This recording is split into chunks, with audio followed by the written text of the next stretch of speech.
What do you think Odell is feeling, and what does it mean when you're targeted 10 times but only come away with 3 catches for 22 yards?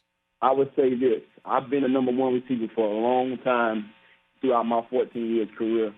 And if I got 10 targets, trust me, I would have had a great outing. I know what it feels like to not be in the offense when you can do so much for an offense. This day and age, the game is a lot different. When I was playing, we ran the ball so much to where, it used to be mind-blowing to me how I only could get 3 or 4 attempts a game. But I made do with what I had. I think a lot now, these guys at the wide receiver position, with the way the game is set up, they need the ball. They need, especially a guy like Odell Beckham. We've seen how he played when he was in New York, with Eli. And one of the things I can say about that, being in those shoes before, I never wanted things forced. I want the ball to come in the flow of the game, because when things are forced, you have an outing like Odell had the other day. You have drops, you have 3 catches, you don't really be a factor in the offense. So I believe that regardless of what you have in Odell, you have to establish something fluent enough with the offense before you start trying to feed the stars, trying to feed the guys who you consider your playmakers.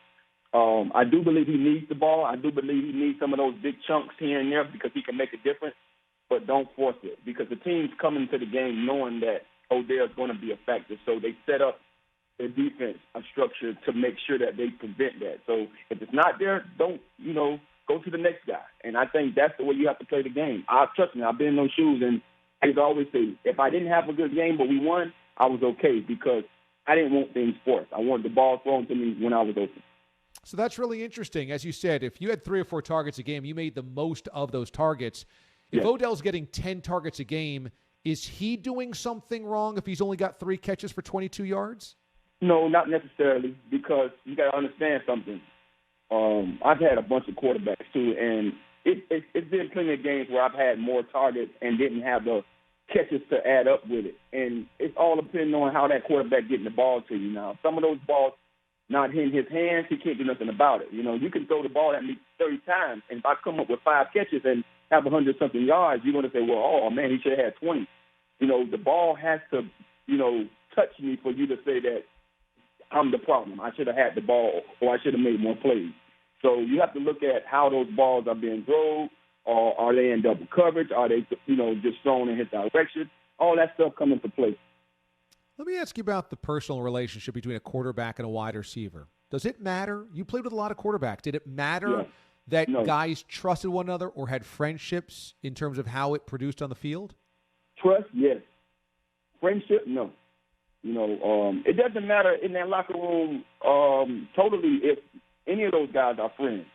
When you're working, when you're at your job, everyone's there for, one job, to make sure that we can do our best to make sure that this company runs well and we do the best for our company. So that's the same way in the NFL locker room. We all here with one common goal, it's to win a championship. Whether we like each other or not, as long as we go out here and do what's assigned to us, then we should have a chance to do that.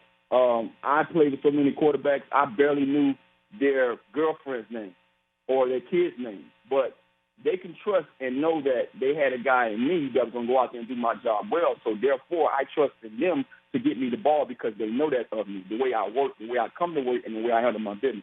That's all that's needed to be done. And that's the only thing that I believe players need when it comes to having enough communication when it comes to friendships or not. You don't really need friends to go out there and work efficiently together. Santana Moss joins us this morning on the show. So that's super interesting. Do you think that maybe that's the disconnect, that right now Odell and Baker Mayfield don't have a mutual trust with one another? I don't really think I'm not sure. I'm not there. You know what I mean? I don't want to say that they don't have the trust, because to me, I believe that Baker Mayfield thinks highly of Odell. He's said it plenty of times. And to me, I believe that they're trying to do things to make sure Odell's happy. But that's not going to make the offense successful. I think Odell has to be Odell, but in the flow of the game. You can't just force it because he's Odell Beckham.